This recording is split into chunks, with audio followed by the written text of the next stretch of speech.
today on how it's made dream cars. Lamborghini's fastest raging bull, the spectacular Aventador.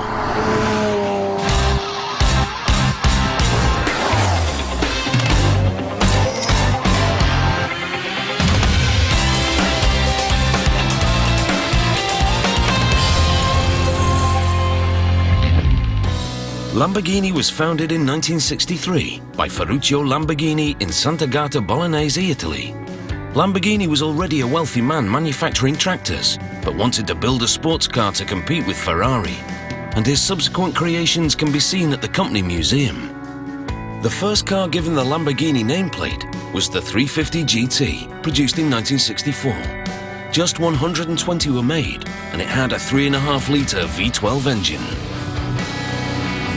Lamborghini redefined the notion of the supercar with the Miura, which they produced between 1966 and 69, when the new 370 horsepower Miura S was launched.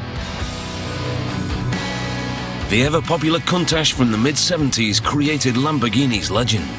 A signature design with a wedge-shaped body and scissor doors left enthusiasts and onlookers speechless. Lamborghini's newest supercar is the Aventador. Its monocoque structure is made from carbon fibre, to which aluminium frames are added. The lightweight engineering, four-wheel drive and remarkable handling means the 6.5-litre V12 engine can accelerate this car from 0 to 100 km per hour in just 2.9 seconds and can reach a top speed of 350 km per hour.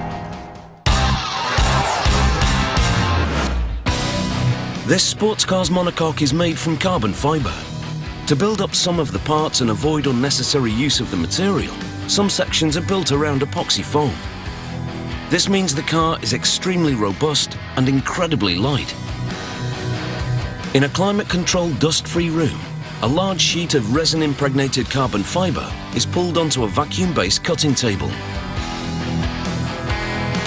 Next, a protective plastic film is applied on top and is vacuum sealed through the pores of the carbon fibre sheet. A computer-controlled cutting machine then cuts out the patterns to maximise the use of the material. It's called a flatbed cutting machine and uses an air suction system under the table's surface to completely flatten the carbon fibre sheet. During cutting, the ultrasonic knife uses a pressure wheel to hold down the fabric to ensure the patterns are cut with clean edges. After removing the plastic film, the carbon fibre pieces are separated and inspected. Any excess is trimmed off.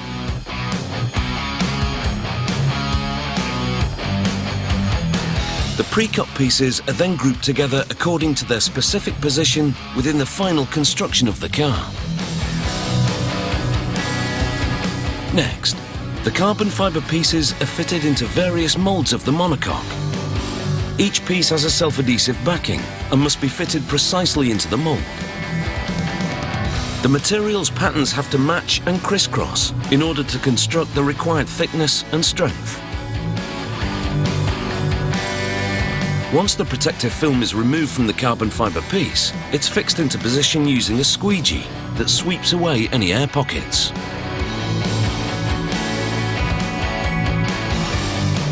The edges of the pieces are overlapped at the intersections of the mould. This means that the carbon fibre pieces will eventually become one complete element of the car. The monocoque is composed of a range of small to very large sections. Some are easily applied, whereas others require a lot of work to fit them.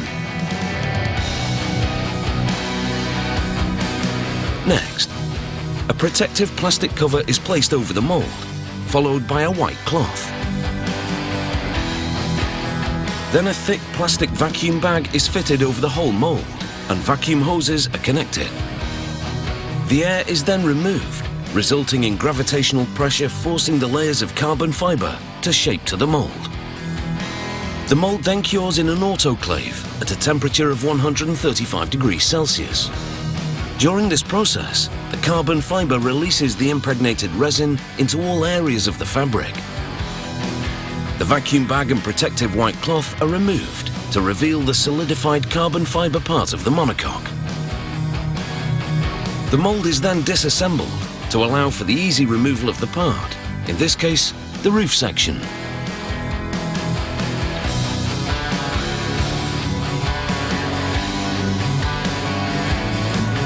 It's then transferred onto a work cart, where any excess resin is removed.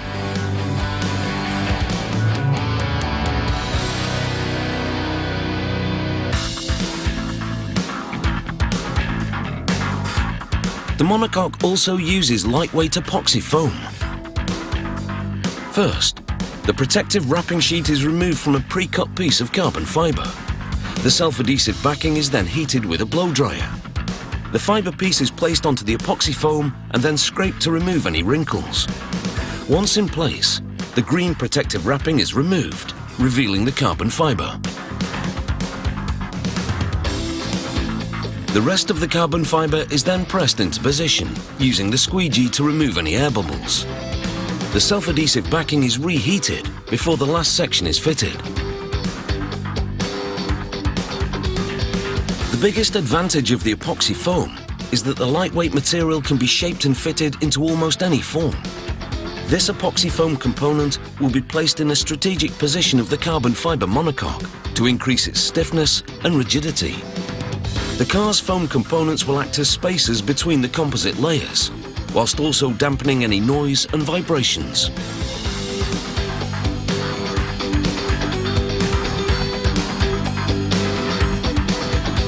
The next stage of the process is to begin the manual assembly of the tub and roof elements of the monocoque for the Lamborghini Aventador.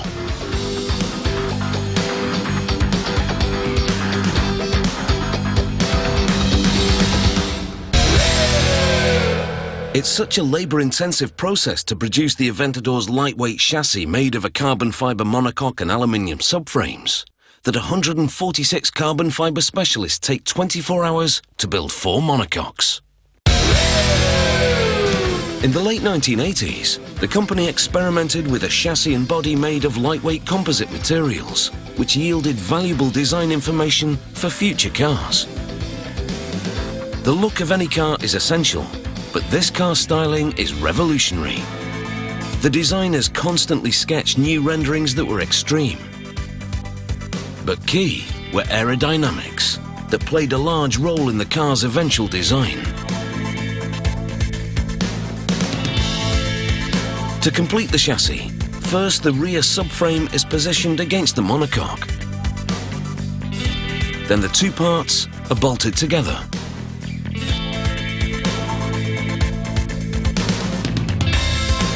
Further chassis parts are positioned and then fastened.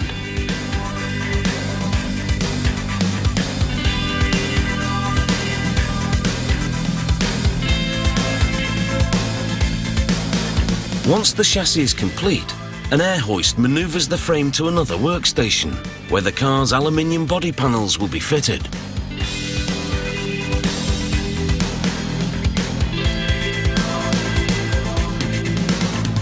Here, a machine brings the rear body shell panels and positions them on the chassis frame.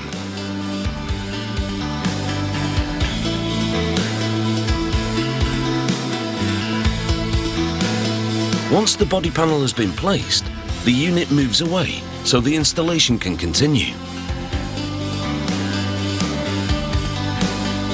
The placement of the panels are then checked to ensure that they're properly aligned with the front panels.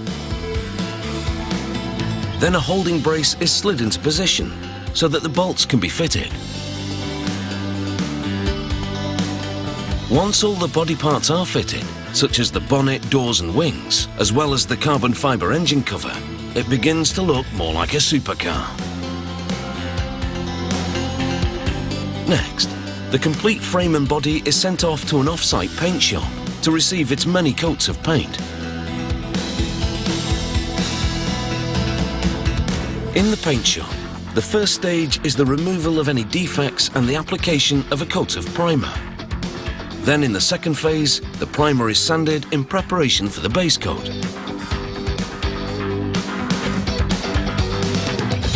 There are 13 colours available, and painting this car is a lengthy and extensive process. All 27 parts of the car's body are manually spray painted, using a total of 8 litres of paint and taking 200 hours. More hours spent than on any other car in Lamborghini's history.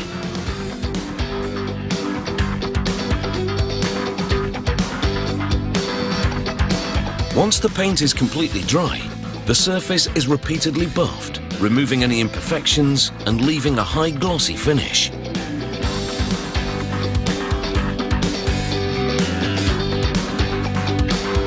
Almost 3 days are spent on polishing the car for the perfect shine.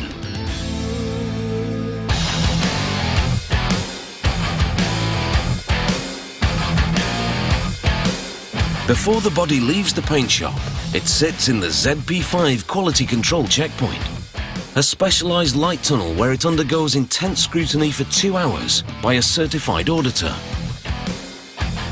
Here, the quality of the work is checked and any imperfections are marked. If there are any flaws found, the body is sent back for either repolishing or repainting. The coated body of a Lamborghini Aventador is not allowed to leave the shop without this man's seal of approval. Today on How It's Made Dream Cars is the Lamborghini Aventador, which, like its predecessors, is powered by a V12 engine. But this one is a bit different, as it only takes 50 milliseconds to change gear. The cooling system of a car's engine requires a thermostat to regulate its temperature. In the case of the Aventador, it has 2 thermostats. These are positioned in the cylinder block, then the covers are screwed into place.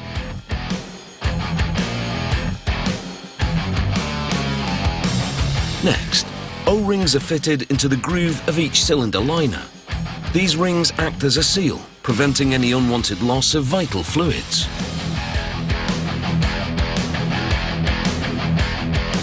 The liners are positioned into the cylinder block and malleted into place using a protective cap.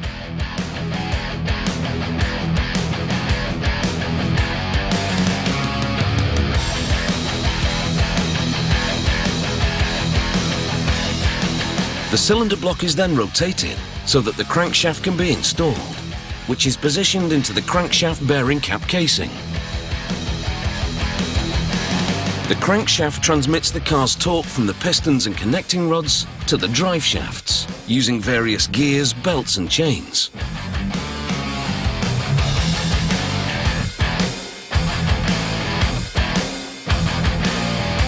Once all the elements are installed, the cover known as the crankcase is fitted.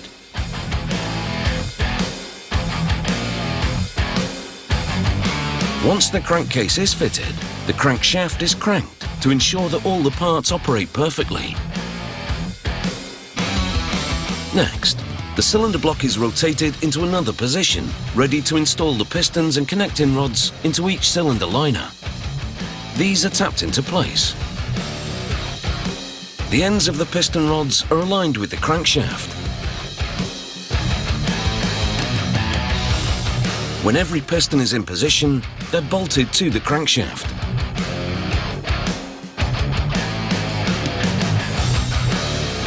The crankshaft is again rotated to check that the pistons move correctly. Using a special double-headed screwdriver, the cylinder head cover is then bolted into place. Before fitting the engine to the chassis, if there are any repairs needed to the car's monocoque, then skilled flying doctors arrive to complete the job. A large coin is used to knock on the monocoque to detect the acoustic differences in the structure's solidity and determine which areas require attention. Those areas that are damaged are marked with a white marker, with details of any required cut lines and the positions of the replacement patches. Severe damage is repaired with patches of resin-impregnated layers of carbon fibre. After removing a damaged area, a backing plate is inserted into the hole. The backing plate is manoeuvred into position. This plate is larger than the hole and has paste adhesive around its edge. Next, 2 rivets are inserted into the monocoque, which temporarily hold the backplate in place. Once the backing plate is set, the rivets are removed and the patching work continues. A larger double-sided piece of adhesive is then placed over the damaged area.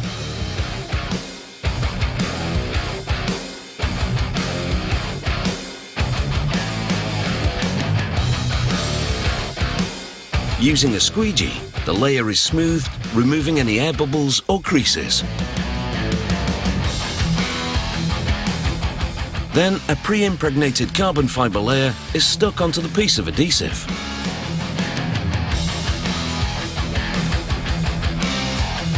Finally, a larger pre-impregnated carbon fibre layer is stuck on, which covers the entire damaged area. Again, the material is squeegeed to remove any wrinkles and air pockets. The patch section is then vacuum sealed, and a heated blanket cures the resin in the many layers. And that's how the Flying Doctors fix damage to the monocoque of a Lamborghini Aventador. The Lamborghini Aventador is not only extremely fast, but it's also very safe. The carbon fibre monocoque has high torsional rigidity, producing great handling, but it's also incredibly strong and robust. The assembly shop consists of 11 workstations.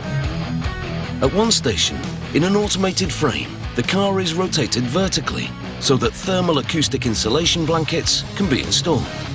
These come complete with self-adhesive backing. Next, the coolant hoses are mounted onto the chassis using clips that are already fitted to the undercarriage. The car is then rotated into its natural position once both hoses are set and the pipe secured.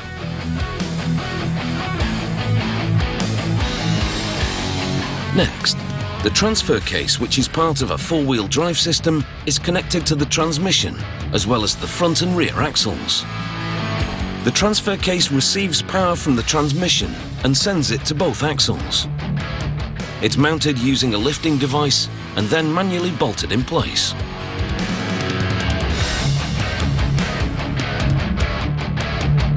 For authenticity and identity, each frame is engraved with the model type and year of production. The future owner can even have their name etched in too.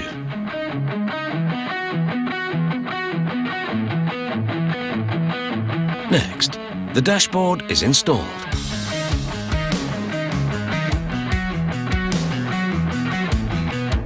The colour of the dashboard can be personalised, with options such as single colour or two-tone leather and stitching.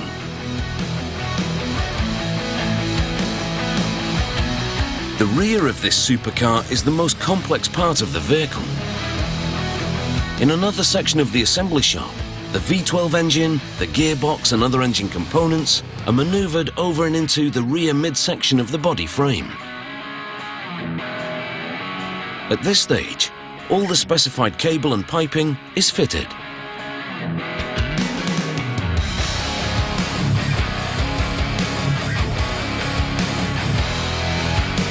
Another important aspect of the car is its suspension system. In the Aventador, it's unusual, as the pushrod suspension of springs and shock absorbers are fitted transversely inside the body. Once the engine has been installed, the rear wing is fitted. This is a vital part of the car's performance and opens during mid to high speeds. It creates downforce, pushing the car closer to the road for better grip.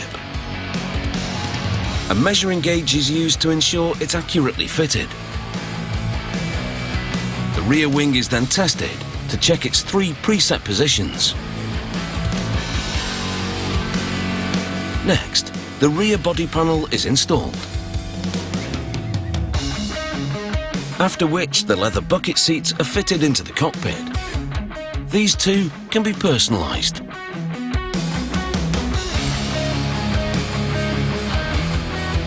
Then come the famed and iconic scissor doors.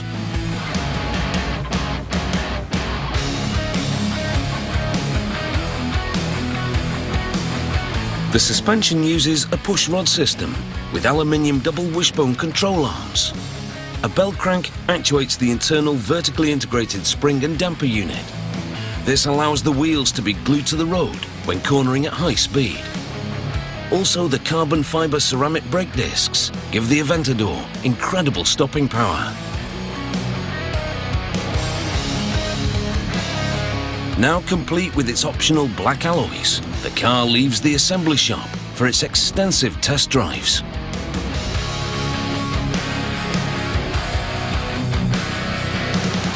Like a futuristic aircraft, the scissor doors can open by remote control using the car's keyless entry system.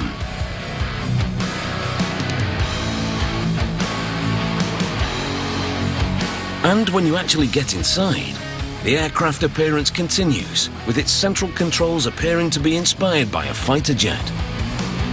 Even down to the cover for the starter button. Named after one of the most courageous bulls in Spanish bullfighting history, the Aventador is a beast powered by the Lamborghini V12 engine. Both its innovative design and styling are incredibly striking, achieving Lamborghini's wish to design a car to compete with Ferrari. A car that's a far cry from the tractors that began his automotive career. Next Wednesday afternoon at 1, don't miss another chance to see the brand new episode of Gold Rush South America as gold miners stake their latest claim in Peru. Next today on Discovery, our profile of Adolf Hitler continues.